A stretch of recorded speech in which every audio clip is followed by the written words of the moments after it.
എല്ലാവർക്കും എൻ്റെ നമസ്കാരം. എൻ്റെ പേര് സുജിത്.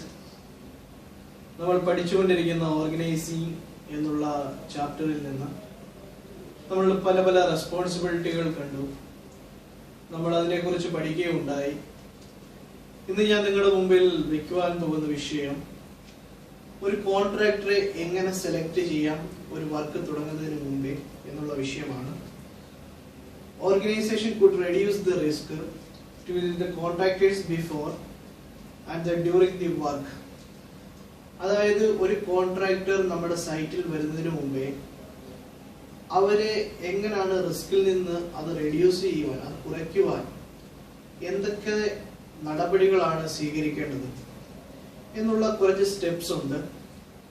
അത് നമ്മളിന്ന് പഠിക്കുവാൻ പോവുകയാണ്. നമ്മൾ ഒരു ഉദാഹരണത്തിന് പറഞ്ഞു കഴിഞ്ഞാൽ, നമ്മുടെ ഇപ്പോൾ ഒരു വീട്ടിൽ ഒരു വർക്ക്, ഒരു ബിൽഡിംഗ് പണിയുവാനുള്ള നമ്മളൊരു തീരുമാനമെടുത്തു. അത് പണിയുവാൻ വേണ്ടി നമ്മളൊരു കോൺട്രാക്ടറെ ഏൽപ്പിക്കുന്നു. നമ്മൾ ആ കോൺട്രാക്ടറെ ഏൽപ്പിക്കുന്നതിന് മുമ്പേ പല പല കാര്യങ്ങൾ നമ്മൾ കണ്ടറിയാറുണ്ട്. ഒന്നാമതായി നമ്മൾ നോക്കും ആ കോൺട്രാക്ടർ ശരിയാണോ അല്ലയോ. രണ്ടാമതായി നോക്കും അവർ വർക്കൊക്കെ എവിടേക്കാണ് നടക്കുന്നത്. മൂന്നാമതായി നോക്കും അവർക്ക് ഒത്തിരി ആൾക്കാരുണ്ടോ, എളുപ്പം പണിഞ്ഞു തീർക്കുമോ.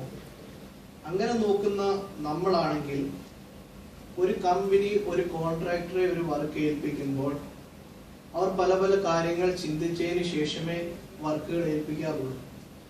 ഒന്നാമതായി കോൺട്രാക്ടർ സെലക്ഷൻ പറയും എന്നൊരു ഹെഡിങ് ആണ്. അത് കഴിഞ്ഞിട്ട് വരും പ്ലാനിങ് ദി വർക്ക് തുടങ്ങുന്നതിന് മുമ്പേ പ്ലാനിങ് വേണം. അത് കഴിഞ്ഞിട്ട് വരും കോർഡിനേഷൻ ഓഫ് ദി വർക്ക്. അത് കഴിഞ്ഞിട്ട് വരും മോണിറ്ററിങ്. ഇങ്ങനെ 4 സ്റ്റെപ്പുകളാണ് ഒരു വർക്ക് തുടങ്ങുന്നതിന് മുമ്പേയും തുടങ്ങിക്കഴിഞ്ഞും ഒരു കോൺട്രാക്ടറെ കുറിച്ച് ഒരു സ്ഥാപനം അല്ലെങ്കിൽ ഒരു കമ്പനി, ഒരു ക്ലയന്റ് ആയിട്ടിരിക്കുന്ന ഒരു കമ്പനി നോക്കുന്നത്. നമ്മൾ ഓരോ വിഷയം ഇന്ന് പഠിക്കും. എന്താണ് കോൺട്രാക്ടറിന്റെ സെലക്ഷൻ എന്ന് വെച്ച് കഴിഞ്ഞാൽ, ഒരു കമ്പനി, ഒരു ക്ലയന്റ് ആയിട്ടുള്ള ഒരു കമ്പനി അവരുടെ ഒരു സബ് കോൺട്രാക്ടറെ വിളിക്കുമ്പോൾ അവർ പല പല കാര്യങ്ങൾ ആവശ്യപ്പെടും. ഒന്നാമതായി ആവശ്യപ്പെടുന്നത് അവരുടെ കമ്പനിയുടെ പോളിസി എന്താണ്, സേഫ്റ്റിയുടെ ആസ്പദമായി അല്ലെങ്കിൽ ക്വാളിറ്റിയുടെ കാര്യങ്ങളിൽ അതെല്ലാം ആവശ്യപ്പെടും. അത് കഴിഞ്ഞിട്ട് അവരുടെ വർക്കുകൾ എവിടേക്കാണ് നടക്കുന്നത്, അവർക്ക് എന്തിനു വേണ്ടി മിഷനറീസ് ഉണ്ട്, അതിന്റെ സർട്ടിഫിക്കറ്റ് എന്തൊക്കെയാണ്, എന്താണ് നിങ്ങളുടെ റിസ്ക് അസസ്മെന്റ്, എത്ര ശതമാനം ആക്സിഡന്റുകൾ കഴിഞ്ഞ വർഷങ്ങളിൽ നടന്നു. ഇങ്ങനെയുള്ള പല പല കാര്യങ്ങൾ ഒരു കോൺട്രാക്ടറിൽ നിന്ന് വിശദമായി പഠിച്ചതിന് ശേഷം മാത്രമേ ഒരു സ്ഥാപനത്തിൽ ഒരു കോൺട്രാക്ടർക്ക് പണി ചെയ്യുവാൻ കഴിയുകയുള്ളൂ. അത് അവരുടെ കമ്പനിയുടെ പോളിസി പ്രകാരമായിരിക്കും. ഓക്കെ, ഒരു കോൺട്രാക്ടറെ സെലക്ട് ചെയ്യുന്നത് നിങ്ങൾ പഠിച്ചു. ഞാൻ പല പല പോയിന്റുകൾ അതല്ലാതെ ഞാൻ എൻ്റെ ഗൈഡിൽ നൽകി തന്നിട്ടുണ്ട്. അതെല്ലാം നിങ്ങൾ ഒരു വട്ടം കൂടി നോക്കുക. രണ്ടാമതായി പറയുന്നു പ്ലാനിങ് ഓഫ് ദി വർക്ക്. അതായത് ഒരു വർക്ക് തുടങ്ങുന്നതിന് മുമ്പേ ഒരു പ്ലാനിങ് ആവശ്യമാണ്. പ്ലാൻ ചെയ്തില്ലെങ്കിൽ ആ വർക്ക് കണ്ടിന്യൂ ആയിട്ട് അല്ലെങ്കിൽ അത് തീർക്കുവാൻ ബുദ്ധിമുട്ടായിരിക്കും. ഇപ്പോൾ ഒരു വർഷം നടക്കേണ്ട ഒരു പണി ഒരു 6 മാസ പീരീഡിൽ നടക്കണമെങ്കിൽ അത് നല്ലതായിട്ട് പ്ലാൻ ചെയ്തില്ലെങ്കിൽ അവിടെ ആക്സിഡന്റ് ഉണ്ടാകുവാൻ സാധ്യതയുണ്ട്. ആ ആക്സിഡന്റ് എല്ലാം മാറ്റി നിർത്തുന്നതിന് പല പല മേഖലകളുണ്ട്, പല പല മാധ്യമങ്ങളുണ്ട്. അതിലൊന്നാണ് മെത്തേഡ് ഓഫ് സ്റ്റേറ്റ്മെന്റ് എന്ന് പറയുന്നത്. എന്താണ് മെത്തേഡ് ഓഫ് സ്റ്റേറ്റ്മെന്റ്? ഇതൊരു ഇമ്പോർട്ടൻ്റ് ആയിട്ടുള്ള കാര്യമാണ്.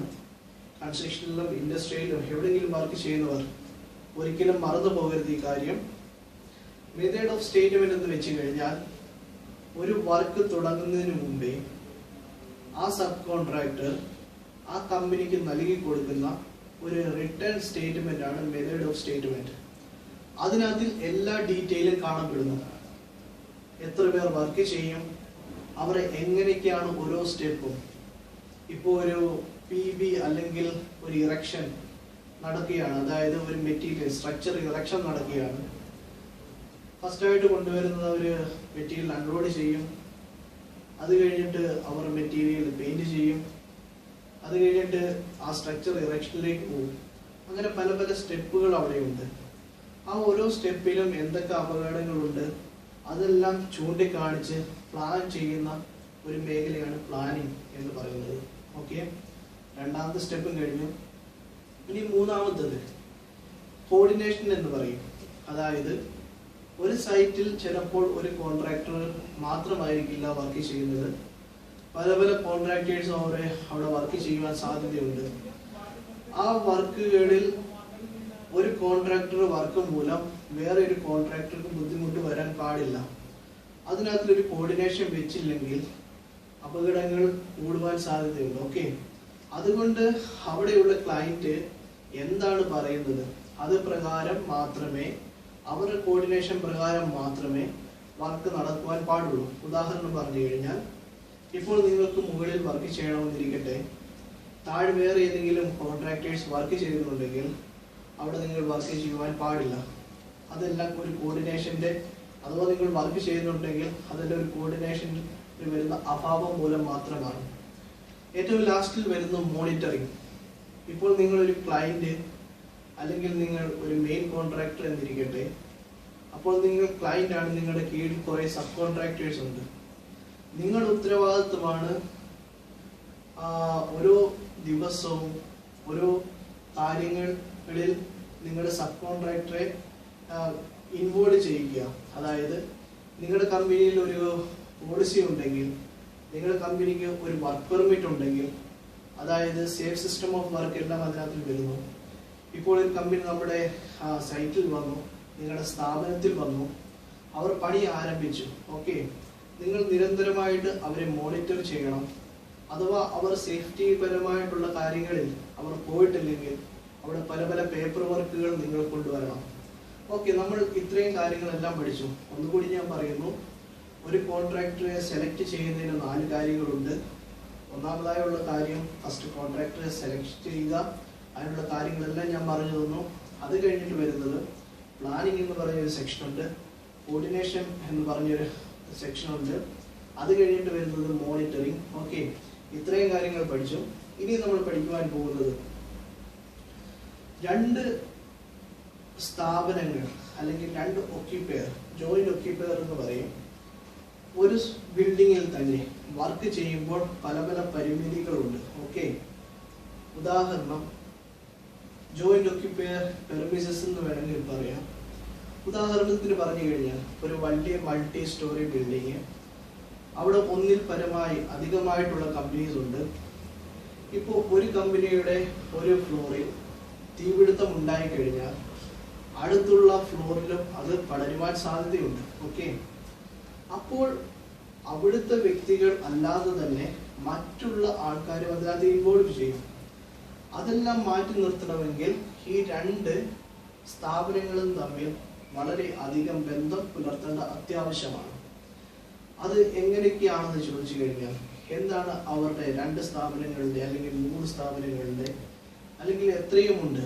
ഓക്കെ, ആ സ്ഥാപനങ്ങൾ എല്ലാം ഒന്നിച്ച് അവരുടെ പോളിസികൾ പരസ്പരം കൈമാറുക, അവരുടെ എന്താണ് സെക്യൂരിറ്റി പ്രൊസീജിയേഴ്സ് അത് പരസ്പരം കൈമാറുക എന്നുള്ള കാര്യങ്ങൾ വരുമ്പോൾ പല പല അപകടങ്ങൾ ഒഴിച്ചു മാറ്റപ്പെടുന്നു. ഇതെല്ലാം ഞാൻ ഡീറ്റെയിൽ ആയിട്ട് നിങ്ങളുടെ ബുക്കിലും നിങ്ങളുടെ ഗൈഡിലും എല്ലാം ഉണ്ട്. ഓക്കെ, ഇത് നിങ്ങൾക്കൊരു അറിയിപ്പ് പോലെ ഞാൻ നിങ്ങൾക്ക് അറിഞ്ഞിരിക്കേണ്ട കാര്യമാണ്, അതുകൊണ്ട് ഞാൻ പറയുകയാണ്. അടുത്തതായി നമ്മൾ പഠിക്കുവാൻ പോകുന്നത് വളരെ ഇമ്പോർട്ടൻ്റ് ആയിട്ടുള്ള ഒരു കാര്യമാണ്. എന്താണ് ഹെൽത്ത് ആൻഡ് സേഫ്റ്റി കൾച്ചർ എന്നുള്ള കാര്യം. Okay, health and safety culture എങ്ങനെയാണ് മനസ്സിലാക്കുന്നത്, അതിൻ്റെ ഇൻഡിക്കേറ്റേഴ്സ്, അത് അസസ് ചെയ്യുവാനുള്ള ഇൻഡിക്കേറ്റേഴ്സ് എന്തൊക്കെയാണ്, അതെല്ലാം നമ്മൾ പഠിക്കും. ഫസ്റ്റ് ആയിട്ട് ഞാൻ പറയാൻ പോകുന്ന ആ ചാപ്റ്ററിന്റെ പേരെന്ന് വെച്ച് കഴിഞ്ഞാൽ, the concept and the significance of the health and safety culture. Health and safety culture എന്ന് കേൾക്കുമ്പോൾ തന്നെ നമുക്കറിയാം, ഒരു ഹെൽത്ത് ആൻഡ് സേഫ്റ്റി കൾച്ചർ ഒരു സ്ഥാപനത്തിൽ അല്ലെങ്കിൽ നിങ്ങളുടെ സൈറ്റുകളിൽ വെക്കുമ്പോൾ ഒരു ബിഹേവിയർ, ഒരു ആറ്റിറ്റ്യൂഡ്, അതായത് ആറ്റിറ്റ്യൂഡ് ബിഹേവിയറിനെ കുറിച്ച് പറയുമ്പോൾ പല പല കമ്പനികളിൽ നിങ്ങൾ കണ്ടു കാണും. പോസിറ്റീവ് ആറ്റിറ്റ്യൂഡ്, എങ്ങും കണ്ടു കാണില്ല നെഗറ്റീവ് ആറ്റിറ്റ്യൂഡ്.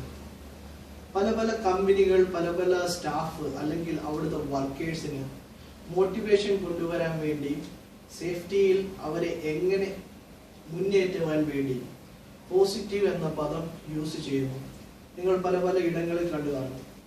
ഇതിന്റെ എല്ലാം ഉദ്ദേശം എന്ന് വെച്ച് കഴിഞ്ഞാൽ സേഫ്റ്റിക്കാണ് അവർ കൂടുതലായിട്ടുള്ള പ്രയോറിറ്റി കൊടുക്കുന്നത്. ഓക്കെ, എന്ന് മാത്രം നമ്മൾ മനസ്സിലാക്കിയാൽ മതി. കാരണം പോസിറ്റീവ് നെഗറ്റീവ് എന്ന് പറഞ്ഞു കഴിഞ്ഞാൽ നിങ്ങൾക്കറിയാം, പോസിറ്റീവ് എന്ന് വെച്ച് കഴിഞ്ഞാൽ ആ സ്ഥാപനത്തിന്റെ പോളിസി ഭയങ്കര സ്ട്രോങ് ആയിരിക്കും, അവിടുത്തെ നടക്കുന്ന കമ്മിറ്റ്മെന്റ് നല്ലതായിരിക്കും, അവിടെയുള്ള സ്റ്റാഫും അവിടെയുള്ള വർക്കേഴ്സും എല്ലാം സേഫ്റ്റി ഫോളോ ചെയ്യുന്നതായിരിക്കും. കാരണം അവർക്ക് നല്ലതായിട്ട് ടീച്ചിങ് കിട്ടുന്നു, സേഫ്റ്റിയുടെ നല്ല ട്രെയിനിങ് കിട്ടുന്നു, നല്ലതായിട്ട് അവരെ കൊണ്ടുപോകുവാൻ ഒരു ഗൈഡ് പോലെ അവിടെ കുറെ സേഫ്റ്റി ഓഫീസേഴ്സ് കാണും, സേഫ്റ്റി മാനേജേഴ്സ് കാണും, സേഫ്റ്റി ഡിപ്പാർട്ട്മെന്റ് സ്റ്റാഫ് നല്ലതായിട്ട് പ്രോത്സാഹിക്കുന്നു. ഇതാണ് ഒരു പോസിറ്റീവ് കൾച്ചർ എന്ന് പറയുന്നത്. ഓക്കെ, ഇനി നെഗറ്റീവ് നോക്കുകയാണെങ്കിൽ അവിടെ ഒരു ആക്സിഡന്റ് ഉണ്ടായി കഴിഞ്ഞാൽ, അപകടങ്ങൾ ഉണ്ടായി കഴിഞ്ഞാൽ അതിനെക്കുറിച്ച് അവർ സീരിയസ് ആയിട്ട് പഠിക്കുന്നില്ല, അവിടുത്തെ എംപ്ലോയീസിന് നല്ലതായിട്ട് ട്രെയിനിങ് കൊടുക്കുന്നില്ല. അവിടുത്തെ എംപ്ലോയീസും ഇങ്ങനെ കരുതും, ചിലപ്പോൾ നിങ്ങൾ പലവട്ടം നിങ്ങളുടെ സൈറ്റുകളിൽ കണ്ടു കാണാം, എവിടെ നിന്നെങ്കിലും ആൾക്കാർ വരുന്നു, അവർ അവരുടെ അടിസ്ഥാനത്തിൽ വർക്ക് ചെയ്യുന്നു, അത് അപകടങ്ങളിലേക്ക് കൊണ്ടുപോകുന്നു. ഓക്കെ, ഇങ്ങനെയുള്ള നിരന്തരമായിട്ടുള്ള വർക്കുകൾ അവിടെ കാണപ്പെടുന്നു നെഗറ്റീവ് കൾച്ചറിൽ. ഓക്കെ, ഈ കൾച്ചർ ഇത് എല്ലാം എളുപ്പം നമുക്ക് കണ്ടുപിടിക്കുവാൻ പറ്റത്തില്ല. അതായത് ഇൻഡിക്കേറ്റേഴ്സ് എന്ന് വെച്ച് കഴിഞ്ഞാൽ ഇത് അസസ് ചെയ്യുവാനുള്ള ഇൻഡിക്കേറ്റേഴ്സ് ഉണ്ട്. അത് ഏതൊക്കെ മേഖലകളിൽ നിന്ന് നിങ്ങളുടെ ടെക്സ്റ്റിൽ നല്ലതായിട്ട് കൊടുത്തിട്ടുണ്ട്.